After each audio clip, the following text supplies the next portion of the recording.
43, o versículo de número 13. Glória a Deus. Isaías 43, versículo 13, e depois o versículo 18. Glória a Jesus. Isaías, capítulo 43, verso 13 e o verso de número 18. Amém? Isaías, capítulo 43, verso 13 e o verso de número 18. Todos acharam? Digam amém. Amém. Vamos ler a palavra do Senhor. Ainda antes que houvesse dia, eu sou, e ninguém há que possa escapar da minha mão. Operando eu, quem impedirá? Verso 18.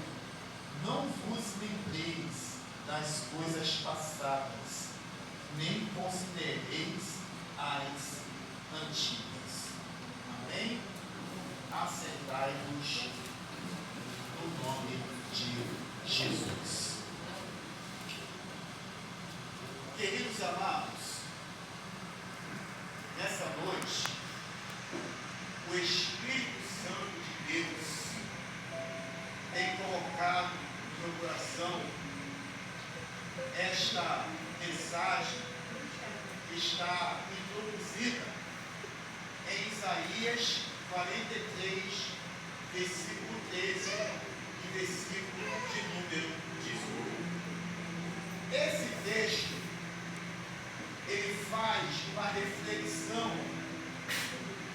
com Israel, a qual apresentava diante do Senhor um problema muito grande. E qual era esse problema? Esse problema estava associado ao desvio que eles protagonizaram perante a face do Senhor, uma vez que eles decidiram adorar a outros deuses.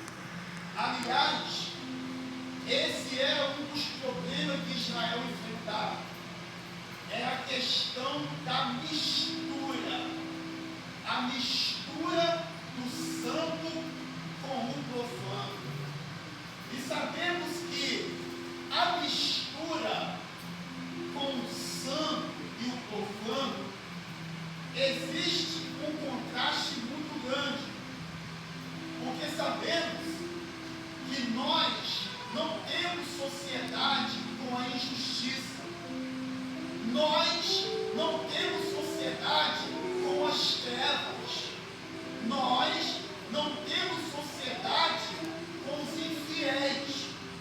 E a partir do momento que você trava uma sociedade com o infiel, você passa a misturar o santo com o profano. E esse problema, ele traz interferência entre a comunhão sua para com Deus. Porque Isaías 49, versículo 2, o profeta menciona, quando ele disse que a separação entre o homem e Deus é a iniquidade.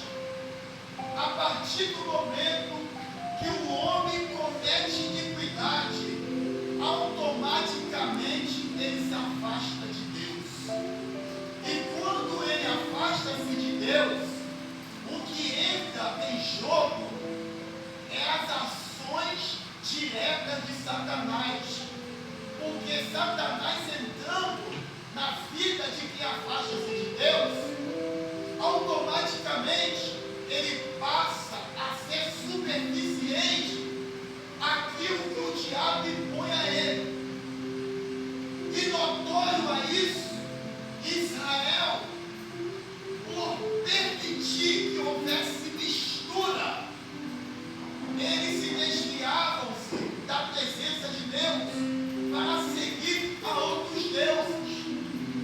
Mas com o passar do tempo, quando Israel se restaura diante do Senhor, Deus olha do céu e percebe que Israel tomara a providência de abandonar a adoração dos outros deuses para retornar-se à presença do Senhor.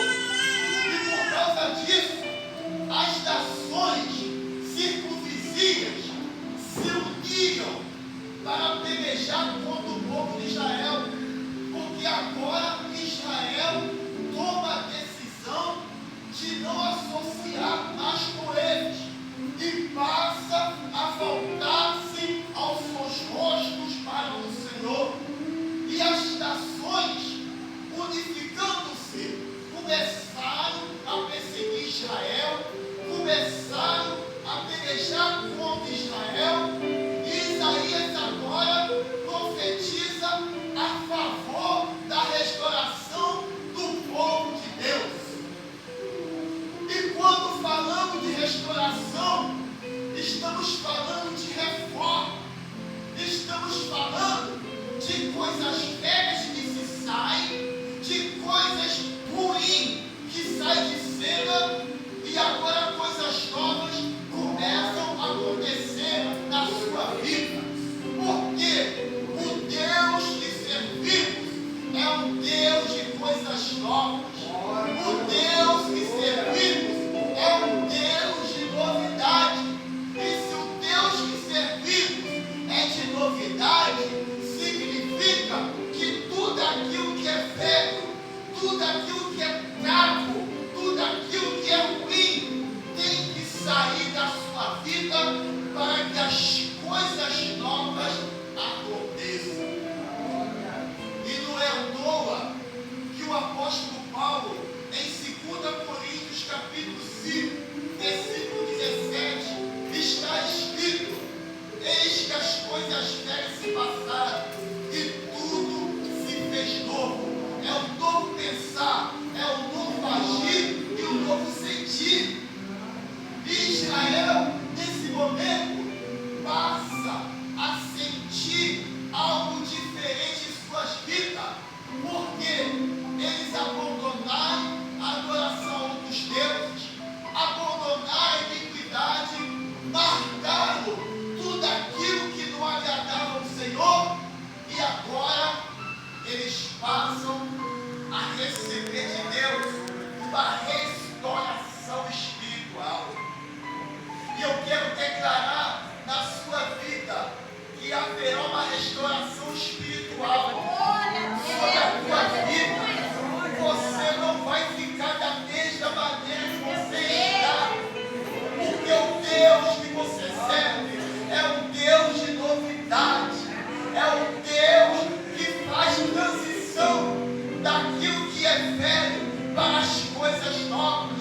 Você não veio para cá para viver de velhice, você não veio para cá para viver de museu, você não veio para cá pensando em voltar para o Egito, você veio para cá porque Deus quer restaurar a sua casa, a sua família, os seus negócios. Deus quer restaurar teus sentimentos, Deus quer restaurar tudo aquilo que pertence à sua vida.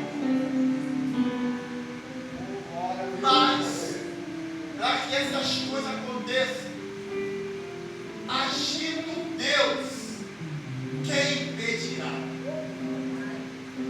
A única pessoa que pode impedir o agir de Deus na sua vida é você mesmo. Porque Deus, Ele jamais pode ser impedido, mas Deus respeita a sua decisão. Eu costumo dizer que Deus não é mal educado. A Bíblia diz: eis que estou à porta e bato. Deus, Ele bate na porta. Deus, Ele não abre a porta sem pedir a sua permissão. Porque Deus é um ser educado. E quando Israel, nesse momento, ele permite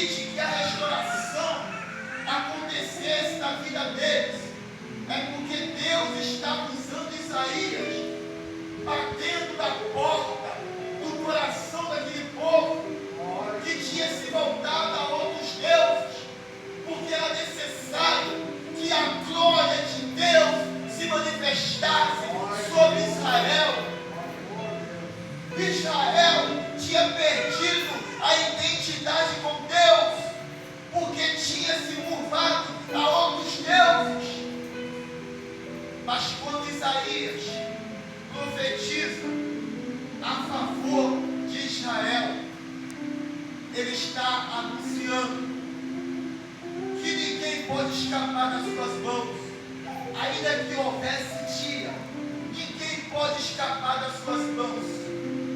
E aí, quando você faz uma leitura retrospectiva, você percebe que as nações, elas estavam perseguindo Israel, e Deus estava declarando que ele jamais iria escapar das mãos do Senhor, porque Deus estava agindo a favor de Israel e contra o inimigo do povo de Deus. Eu digo para você, igreja, é Deus que age ao seu favor, é Deus que toma para si a vingança, é Deus que se responsabiliza em decretar proteção para a tua vida. Aleluia! Mas Deus quer que você volte para Ele. Deus quer resgatar a identidade que outrora você tinha com Ele. Deus não quer que a sua identidade seja falsificada. Deus quer tirar a falsidade ideológica e quer trazer a originalidade da sua identificação. E através da restauração, você vai ver a mudança que Deus vai fazer na sua casa. Talvez você entrou aqui dizendo: Senhor, eu estou triste, eu estou abatido, eu estou cabisbaixo, eu preciso que o Senhor fale comigo naquela casa, eu preciso que o Senhor revele seus mistérios para mim. E nessa noite, Deus está se revelando para você. Deus, Ele está mostrando o amor que Ele tem por você. Deus está mostrando que Ele quer algo contigo ainda nesse lugar. Mas você precisa entender os planejamentos de Deus sobre a sua vida. Você precisa saber que para você alcançar a restauração espiritual, algumas coisas que estão interferindo no agir de Deus, você tem que deixar na tua vida. Porque a Bíblia vai dizer que o Evangelho é transformação de vida, é mudança de comportamento.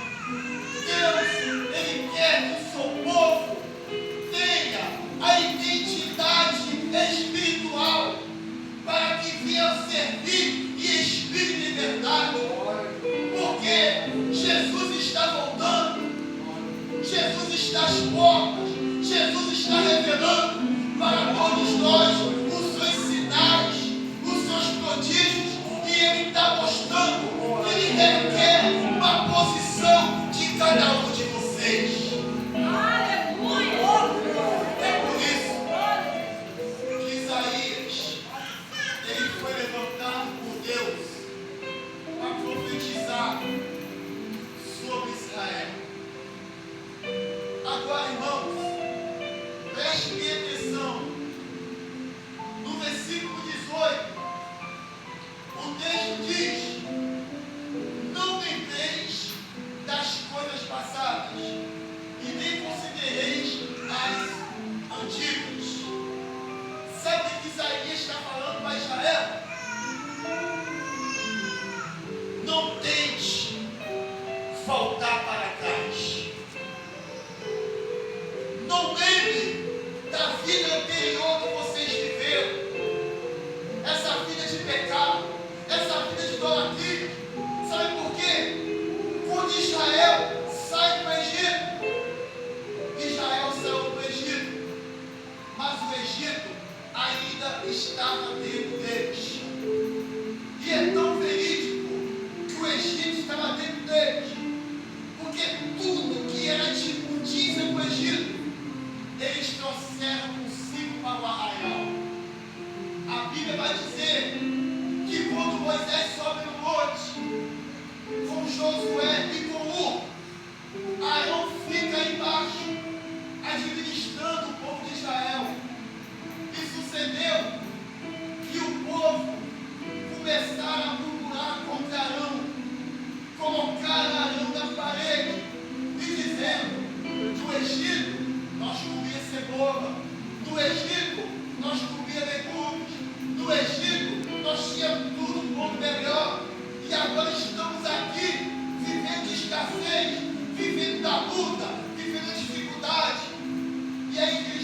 porque quando eu estava no mundo, eu tinha dinheiro.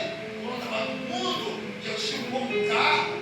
Quando eu estava no mundo, eu tinha saúde. Quando eu estava no mundo, meu casamento era uma vitória. Aí começa aquelas queixinhas de sempre. Por quê? A mente dele está relacionada no mundo. Ele está na presença de Deus, mas o coração dele está no mundo. Por isso que Israel, por muitos anos, teve problemas espirituais e morais, porque permitiu que o coração fosse dominado pelas coisas do Egito.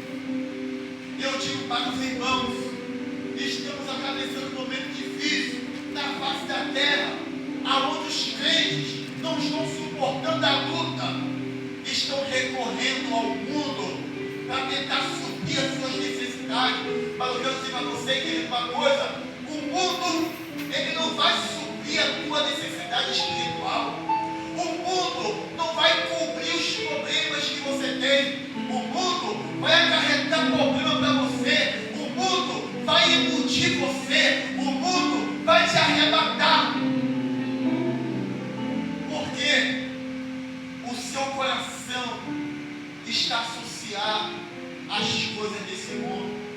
A Bíblia diz lá em Tiago que aquele que é amigo do mundo se constitui inimigo de Deus. Você não pode ser amigo do mundo, porque você sendo amigo do mundo, você está se constituindo inimigo de Deus. E qual é o mundo de hoje? É tudo aquilo que você faz que não agrada ao Senhor.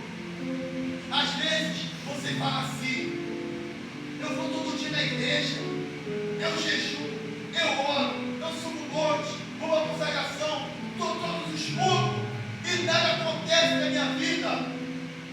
Porque está faltando alguma coisa para Deus fazer acontecer na sua vida. Porque Deus, Ele não vai agir em área da tua vida se você não fizer aquilo que a palavra do Senhor te manda fazer. Porque um dos maiores problemas hoje é que nós queremos ser abençoados, nós queremos receber de Deus as vitórias, mas muitas das vezes Deus está requerendo de nós uma posição. Estamos vivendo uma época de posição, de direcionamento diante do Senhor, para que as coisas aconteçam na nossa vida. Mas você não pode viver do passado.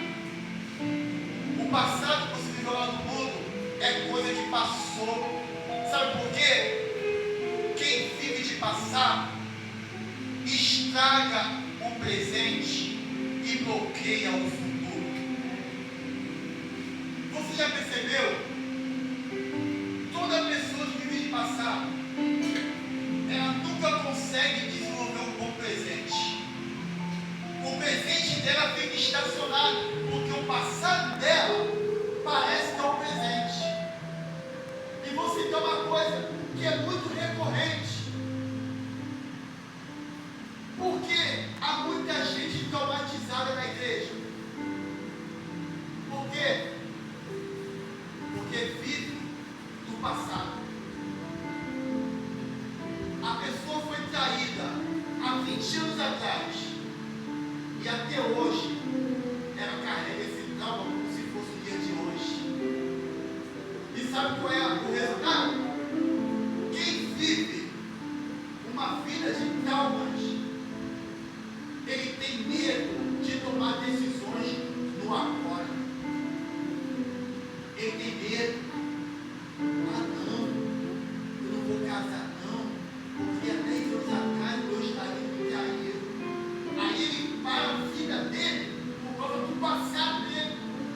Aí os anos se passam, o tempo se passa,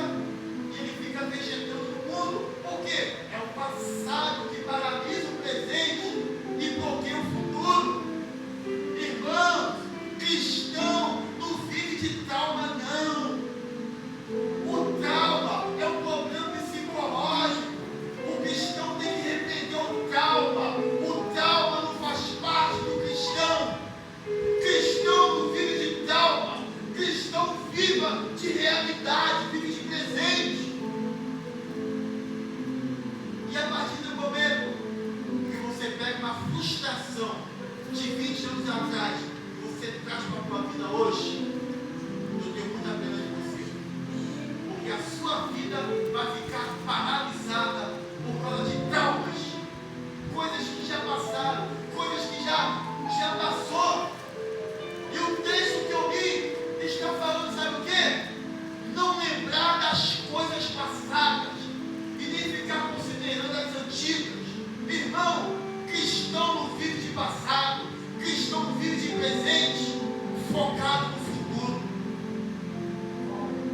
Cristão não vive de passado, não. Quem vive de passado é museu. Você é servo de Deus. Saia da escravidão, dos traumas, porque vai estragar a sua vida. Deus quer te abençoar em áreas da sua vida, mas o teu passado está impedindo que Deus age ao seu favor. Se Deus não falasse para Israel, não lembrei das coisas passadas e nem considerei das antigas, eles iam viver a vida toda na prática da idolatria.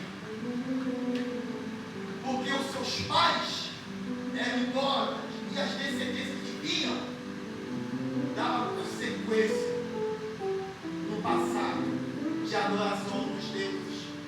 Por isso que Deus falou para eles: não vive de passado, joga por terra todo esse passado de vocês. Agora é novidade, agora é restauração, agora é vida nova, agora é vida diferente. Deus quer dar uma vida nova para cada um de vocês que aqui estão. Deus não quer que o teu futuro fique bloqueado por causa do teu passado, não. O seu presente é o que vai determinar o teu futuro. Mas larga o passado, se desprenda do passado, sai do passado e fica agora focando no futuro. Uma certa feita, o apóstolo Paulo, quando chega na igreja de Corinto, ele se depara com alguns irmãos que estavam esperando Jesus nessa terra. Aí ele disse uma coisa interessante, está lá no capítulo 15, só não me recordo do versículo, acho que é versículo 18. Ele diz lá: se nós esperarmos Cristo só nesta vida, seremos mais miseráveis de todos os homens. Sabe por quê?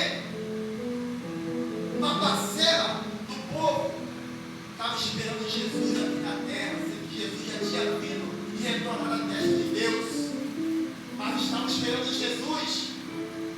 Aí Paulo lançou essa palavra: se ficarmos esperando Cristo só nessa vida, seremos os mais miseráveis de todos os outros. Por isso, irmãos, eu quero dizer a você uma coisa: não vive de passado, não. Cristão não vive de passado. Cristão vive de presente, focando no futuro. Qual é o nosso futuro? É a mansão celestial.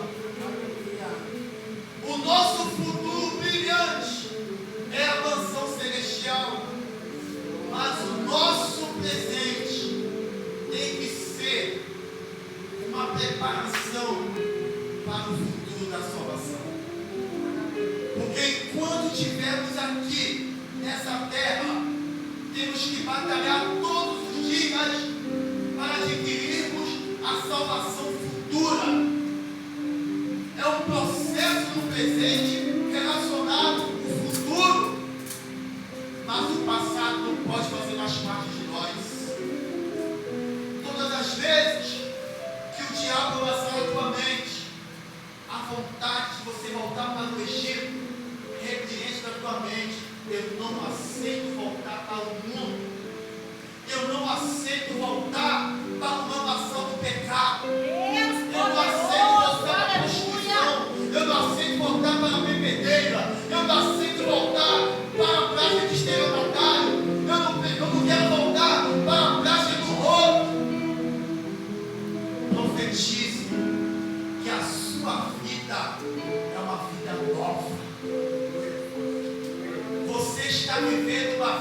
nova. A sua vida está relacionada à novidade e não no passado. Não tente fazer retrospectiva daquela vidinha que você vivia lá fora. Começa a focar no teu presente, visando o seu futuro. Sabe por quê? Jesus vem. Jesus vem. Futuramente, Jesus virá. Então, prepara no presente. Porque Jesus virá e não tardará.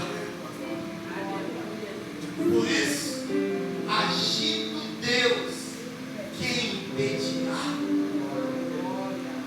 Ninguém pode impedir o agir de Deus na vida do seu povo.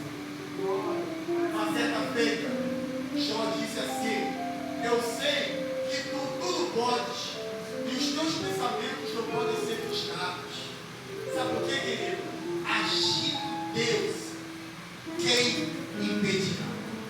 Amém, irmãos? Nessa noite, o Espírito Santo possa falar poderosamente a cada coração, porque a palavra que Deus me deu foi essa.